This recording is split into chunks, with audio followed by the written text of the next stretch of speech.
Imagine being stripped naked, covered in rotting garbage, forced to crawl through filth while your shipmates beat you with fire hoses, all in the name of tradition. For centuries, this was the reality for sailors crossing the equator for the first time. The shellback initiation, one of the most enduring rituals in naval history, has transformed from a brutal test of survival into a cherished ceremony that connects modern sailors to generations of mariners who came before them. Today, we're diving deep into the fascinating evolution of this crossing the line ceremony, exploring how it went from savage hazing that could kill to a meaningful tradition that builds camaraderie and honors naval heritage.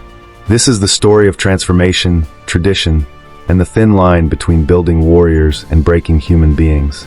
The origins of the shellback ceremony stretch back further than most people realize.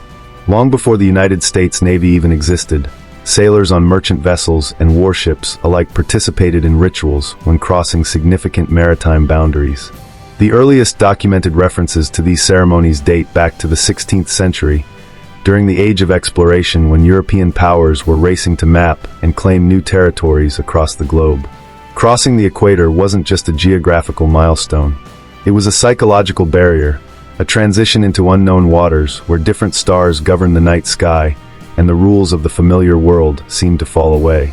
In those early days, sailing was one of the most dangerous professions imaginable. Sailors faced storms that could tear ships apart, diseases that spread rapidly in cramped quarters, and the constant threat of running out of food and fresh water. The mortality rate on long voyages was staggering. Ships that left port with full crews often returned with half their men or fewer. In this environment of constant danger and death, rituals took on profound importance. They gave structure to chaos, meaning to suffering, and a sense of belonging to men who had left everything familiar behind. The crossing the line ceremony emerged from this crucible of hardship. When a sailor crossed the equator for the first time, he was considered a pollywog, an uninitiated greenhorn who hadn't proven himself in the mysteries of the southern hemisphere. The experienced sailors, the shellbacks, saw it as their duty and their right to initiate these newcomers through trials that tested their courage, endurance, and willingness to submit to the collective will of the crew. This wasn't just random cruelty, though it often became that. It was a deliberate transformation ritual designed to break down a man's sense of individual identity and rebuild him as part of the crew, someone who could be trusted when lives hung in the balance. The rituals themselves varied from ship to ship, but certain elements appeared consistently. The ceremony typically began with the appearance of King Neptune, the mythological ruler of the seas, along with his court. Experienced sailors would dress in elaborate costumes, often makeshift and ridiculous, to portray Neptune, his queen Amphitrite, the royal baby, the royal barber, and various other characters from nautical mythology. The pollywogs would be summoned before this court to answer for their crimes, which always included the offense of crossing Neptune's domain without permission. What followed was a carefully orchestrated sequence of humiliations and physical challenges. Pollywogs might be forced to kiss the royal baby's belly, which was typically the largest sailor on board, his stomach smeared with a mixture of grease, food scraps, and worse. They might have their heads shaved with giant wooden razors covered in foul-smelling concoctions. They would crawl through tunnels filled with garbage while shellbacks struck them with canvas hoses or wooden paddles. They might be forced to eat disgusting mixtures, perform embarrassing acts, or endure mock trials where the verdict was always guilty and the punishment always severe. In the 18th and 19th centuries, these ceremonies could be genuinely dangerous.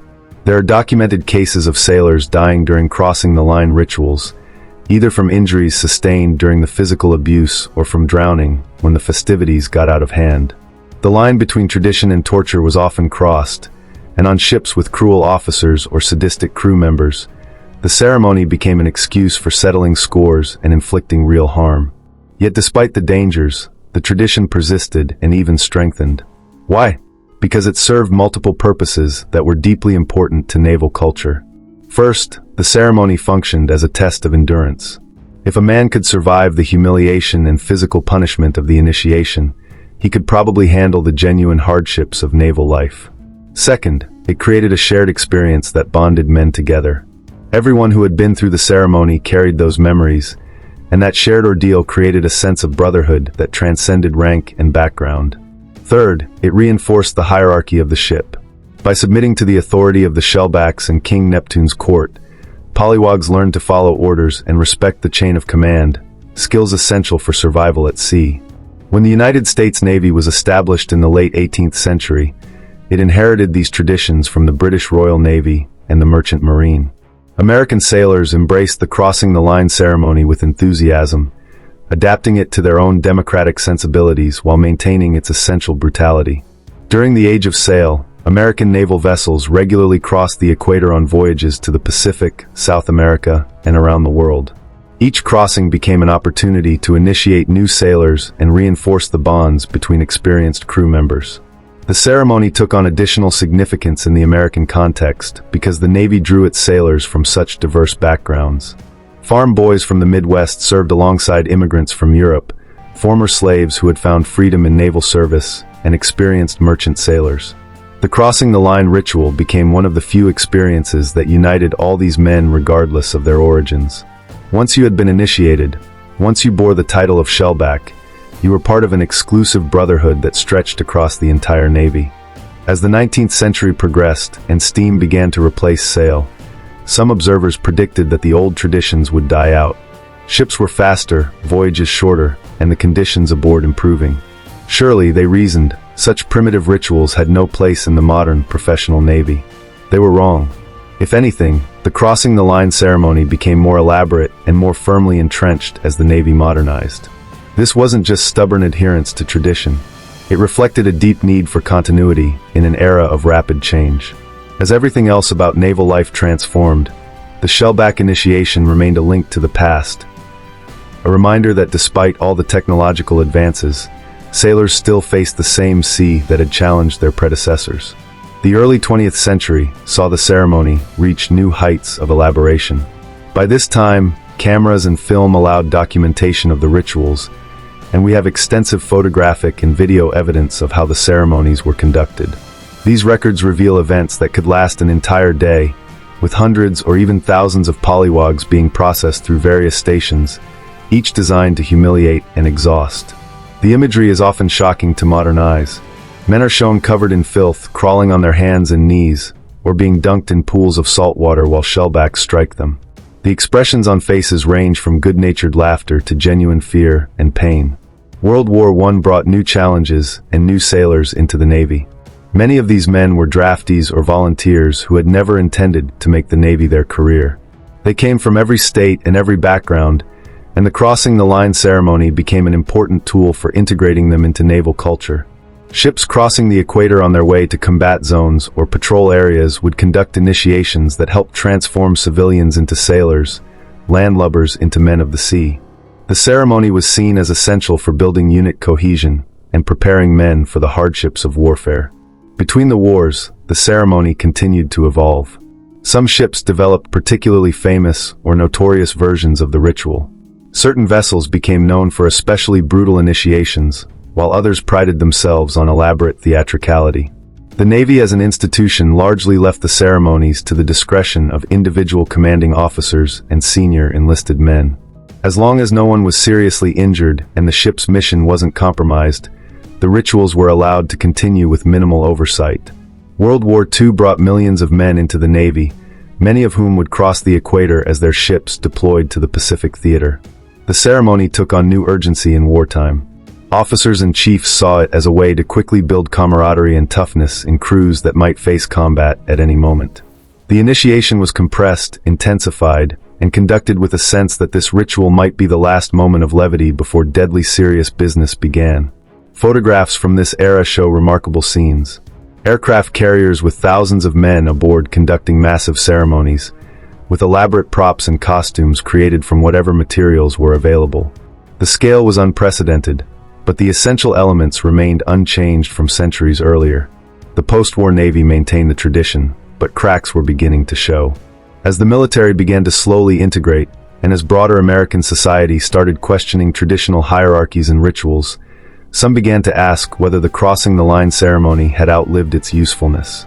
The civil rights movement of the 1950s and 60s put pressure on all military traditions that seemed to single out individuals for mistreatment.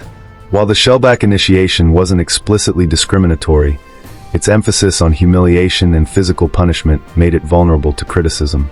The Vietnam era saw the ceremony continue largely unchanged on ships deploying to Southeast Asia, but questions were being raised more loudly. Medical officers began documenting injuries from the rituals. Some pollywogs reported that the experience was genuinely traumatic rather than character building. The line between tradition and hazing was being examined more critically. However, change came slowly. The shellback ceremony was deeply embedded in naval culture, defended passionately by generations of sailors who saw it as an essential rite of passage. Suggesting that it should be modified or eliminated was tantamount to attacking the Navy itself. The 1970s and 80s brought gradual reforms. The Navy began issuing guidelines about what was and wasn't acceptable during crossing the line ceremonies. Physical violence was officially discouraged, though enforcement was inconsistent.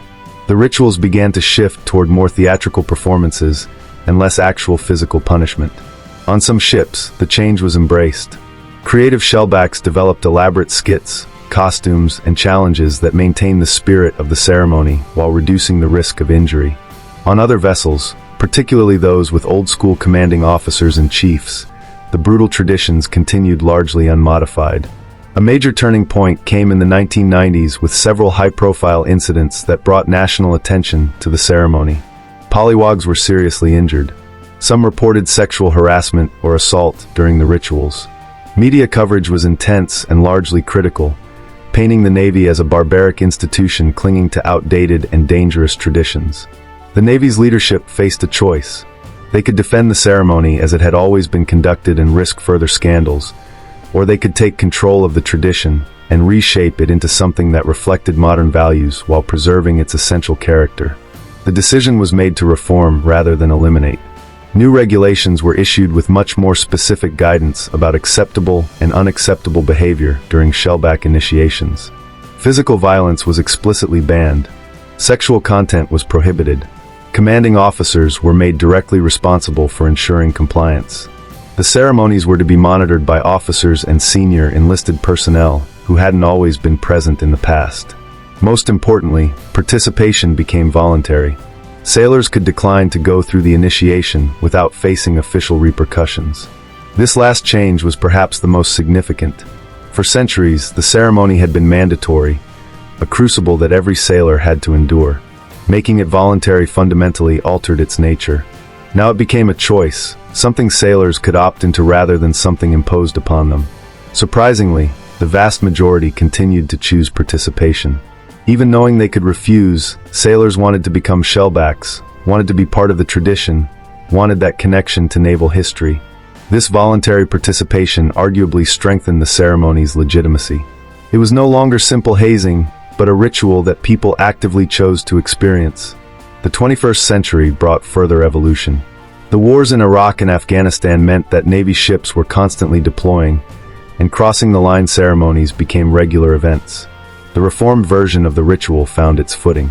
Modern shellback initiations typically feature elaborate costumes and theatrical performances, with King Neptune's court putting pollywogs through a series of challenges that are designed to be unpleasant and embarrassing, but not dangerous or degrading. Pollywogs might have to eat unusual foods, perform silly tasks, or endure being sprayed with fire hoses, but the violence and genuine cruelty of earlier eras is largely gone. Social media and smartphone cameras have also transformed the ceremony. Now, every moment can be documented and shared instantly with the world. This transparency has forced continued evolution. Anything too extreme or inappropriate will be recorded and could go viral, bringing unwanted attention to the ship and the Navy. This has generally pushed ceremonies toward more family-friendly versions that sailors would be comfortable sharing with their parents or children. The ritual has become less about proving toughness through endurance of pain, and more about demonstrating willingness to be part of the team and respect tradition. The integration of women into all aspects of naval service, including combat roles and submarine duty, has further shaped the modern ceremony.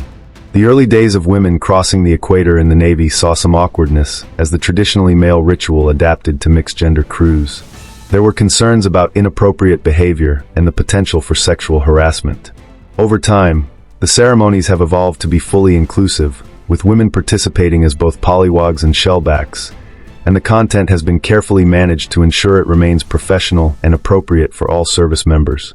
Today's shellback ceremony typically unfolds something like this. As the ship approaches the equator, excitement builds. The shellbacks begin planning the ceremony in secret, creating costumes and props, assigning roles, and designing the challenges.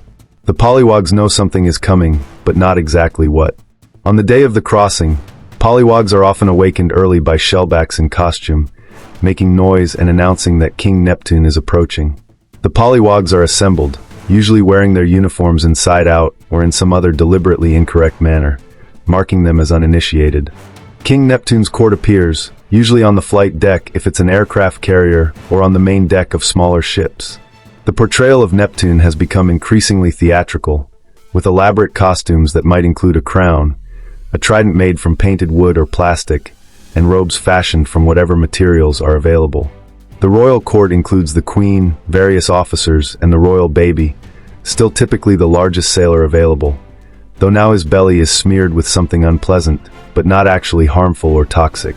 The pollywogs are called before the court individually or in small groups to answer charges. The crimes are read in a mock serious tone.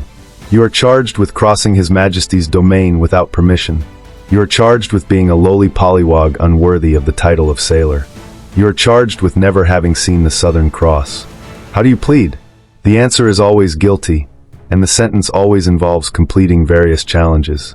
These challenges have been carefully designed to meet modern standards while maintaining an element of unpleasantness. Pollywogs might have to crawl through a tunnel sprayed with seawater, kiss the royal baby's belly, which is covered in something like whipped cream or gelatin, have their heads splashed with colored water by the royal barber, answer trivia questions about naval history with wrong answers punished by additional tasks, or perform embarrassing songs or dances. Throughout the process, shellbacks cheer, jeer, and encourage, but the physical violence of earlier eras is absent. After completing all the challenges, the pollywog is brought back before King Neptune for final judgment. In a moment that many sailors describe as genuinely moving, Neptune pronounces them transformed. You are no longer a slimy pollywog. You have proven yourself worthy. I hereby declare you a trusty shellback, a sailor of the deep, entitled to all rights and privileges pertaining thereto. The newly initiated shellback receives a certificate, often quite elaborate, documenting their crossing and their new status. Many sailors frame these certificates and display them proudly throughout their careers and after. The sense of accomplishment and belonging that comes from this transformation is real and powerful, even though the modern ceremony is far less physically demanding than its predecessors.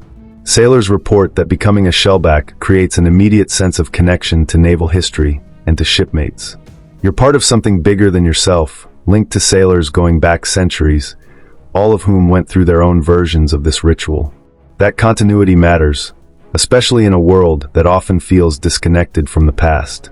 The ceremony also serves important psychological functions in the modern Navy. Deployments are long and stressful. Ships operate continuously with little break. The work is demanding and the separation from family difficult. Having a moment of shared levity, of sanctioned silliness where rank matters less than whether you're a shellback or a pollywog provides essential relief. It's a pressure valve that lets sailors blow off steam in a controlled, tradition-sanctioned way.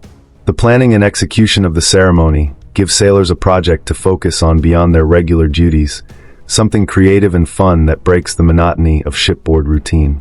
Special categories of shellbacks have developed over the years, each with their own certificates and bragging rights. A golden shellback has crossed the equator at the international date line where it intersects with 0 degrees latitude. An emerald shellback has crossed at the prime meridian where 0 degrees longitude meets the equator. A diamond shellback has crossed at 180 degrees west longitude. These rarer achievements are highly prized, and sailors who have accomplished them enjoy a special status even among shellbacks. The Navy has embraced these distinctions, creating official certificates and recognizing them as legitimate honors. There's also the Order of the Blue Nose for crossing the Arctic Circle, and the Order of the Red Nose for crossing the Antarctic Circle, though these are less common and less elaborate ceremonies than the traditional shellback initiation. Still, they represent the Navy's recognition that crossing significant maritime boundaries remains meaningful to sailors and worth marking with ritual and recognition. The international nature of the ceremony is worth noting. Nearly every navy in the world has some version of a crossing the line ritual. When ships from different nations operate together, They sometimes conduct joint ceremonies, with shellbacks from multiple countries initiating pollywogs. These events create bonds between allied sailors and demonstrate that some traditions transcend national boundaries. The ceremonies differ in details. Some navies maintain more physical elements, others have become even more theatrical than the American version, but the core concept remains universal. Crossing the equator for the first time makes you part of an exclusive club, and that membership must be earned through initiation. Critics of the ceremony still exist. Some argue that any ritual involving humiliation or mandatory participation in embarrassing activities constitutes hazing and has no place in a professional military. They point out that the Navy has worked hard to eliminate hazing in other contexts and question why the shellback ceremony receives special protection. They note that making participation officially voluntary doesn't eliminate peer pressure, and that sailors who decline to participate may face subtle social consequences. These are legitimate concerns, and the Navy continues to grapple with them. Defenders of the tradition argue that the reform ceremony has successfully eliminated the genuinely dangerous and degrading elements while preserving the essential character of the ritual. They emphasize the voluntary nature of modern participation and the positive outcomes in terms of unit cohesion and morale. They point to the ceremony's incredible longevity spanning centuries and cultures as evidence that it fills a real human need for ritual, transformation, and belonging. They argue that eliminating it would sever an important link to naval heritage and remove a unique aspect of maritime culture that enriches the lives of sailors. The debate continues, but for now the ceremony endures. Every year, thousands of sailors cross the equator for the first time and choose to undergo the initiation. Every year, King Neptune's court convenes on ships around the world, from aircraft carriers to submarines, from destroyers to supply vessels. The ritual adapts and evolves but maintains its essential purpose: to mark a significant passage, to test commitment to the group, to create shared experience, and to link the present to the past. Looking at the broader arc of the ceremony's evolution reveals interesting patterns. The most brutal period was probably the 19th and early 20th centuries, when ships were larger and more bureaucratic, when photography began documenting the events, and when the ceremonies became systematized and elaborate. The earliest versions were probably less organized and less consistently brutal, simply because ships were smaller and crews more intimate. Everyone knew everyone, and while initiations could be harsh, they weren't the massive, assembly line processes they became on capital ships with thousands of sailors aboard. The reforms of the late 20th and early 21st centuries represent a conscious choice to preserve tradition while adapting to modern values. This is actually quite remarkable. Many organizations faced with similar challenges simply eliminate controversial traditions rather than trying to reform them. The Navy chose the harder path, attempting to maintain continuity with the past while removing elements that no longer served positive purposes. The success of this effort is debatable and ongoing, but the attempt itself demonstrates the value the institution places on the shellback tradition. The ceremony also reveals broader truths about military culture and human nature. Humans are ritualistic creatures. We mark important transitions with ceremonies, from births to deaths, from graduations to weddings. The crossing the line ceremony serves this same deep psychological need. It marks a transition from one state to another, from pollywog to shellback, from inexperienced to initiated, from individual to full member of the group. The fact that the ceremony has persisted for centuries despite repeated predictions of its demise suggests it's fulfilling something important. Military organizations in particular rely heavily on ritual and tradition. These institutions ask people to do extremely difficult and dangerous things, to subordinate individual desires to group needs, to maintain discipline and cohesion under stress. Rituals help accomplish these goals by creating shared identity, reinforcing hierarchy, and providing meaning beyond the immediate task. The shellback ceremony does all of these things. It creates the identity of trusty shellback versus slimy pollywog. It reinforces the hierarchy, where experienced sailors have authority over novices. It provides meaning by connecting sailors to centuries of maritime tradition. The physical challenges, even in their modern, gentler form, serve a purpose. They create a shared ordeal, something all shellbacks have experienced and survived. This common experience creates bonds that persist throughout careers. Sailors who went through the ceremony together, even on different ships or in different eras, share something meaningful. They understand what it means to be a shellback. They've earned the title rather than simply receiving it. This earned status matters psychologically. It's more meaningful than something simply given. The theatrical elements that have become more prominent in modern ceremonies also serve important functions. Creating elaborate costumes and props, planning the sequence of events, performing roles in King Neptune's court, all of this requires creativity and collaboration. It gives sailors something to plan and execute together, building teamwork skills and providing a break from routine. The silliness is deliberate and valuable. Military life is often deadly serious, having sanctioned moments of absurdity, where senior officers dress up as mermaids and everyone participates in obvious fiction, provides essential psychological balance. The ceremony also teaches important lessons, even if those lessons aren't explicitly stated. It teaches that earning membership in a group requires going through what the group requires. It teaches that everyone, regardless of rank in the official hierarchy, must submit to the authority of tradition and collective experience. It teaches that some discomfort and embarrassment are acceptable prices for belonging. These lessons have broad application beyond the specific context of the Shellback initiation. As we look to the future, what will happen to the crossing the line ceremony? Will it continue to evolve and adapt, or will changing cultural values eventually lead to its elimination?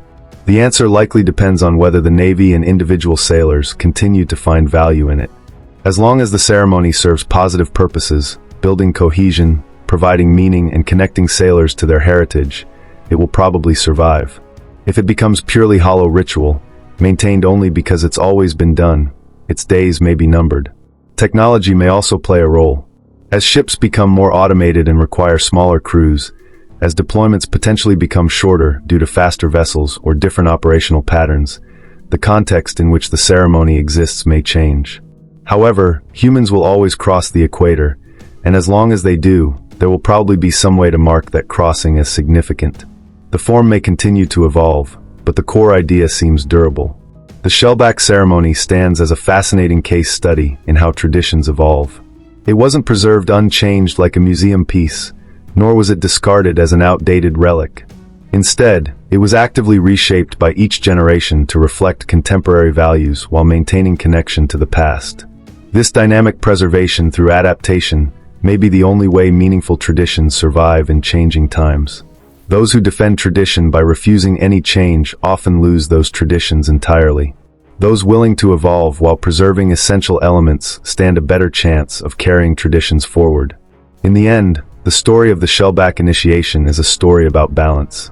Balance between honoring the past and meeting the needs of the present. Balance between individual dignity and group cohesion.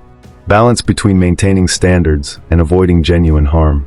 Balance between the need for ritual and the need for safety. The fact that the ceremony has successfully navigated these tensions for centuries, through sailing ships and steamships and nuclear vessels, through war and peace, through profound changes in society and military culture, speaks to its fundamental resonance with something deep in the human experience of going to sea. For the sailors who become shellbacks, the ceremony represents a moment they'll remember for the rest of their lives. Ask any shellback decades after the fact, and they can describe their crossing in detail. Where they were, what ship they were on, what the challenges involved, how they felt when King Neptune declared them transformed. These memories matter. They connect individuals to something larger than themselves, to a tradition stretching back through centuries, to all the sailors who came before and all who will come after. The Shellback initiation, from its brutal origins to its modern reformed version, tells us something important about military culture, about maritime tradition, and about human nature itself. We need rituals. We need ways to mark significant passages. We need to feel connected to those who came before us. We need shared experiences that bond us to our comrades.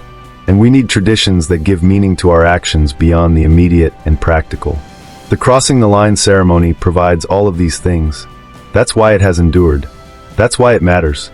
And that's why, despite all the changes and all the controversies, it will likely continue as long as sailors go to sea and cross that invisible line dividing the world in two.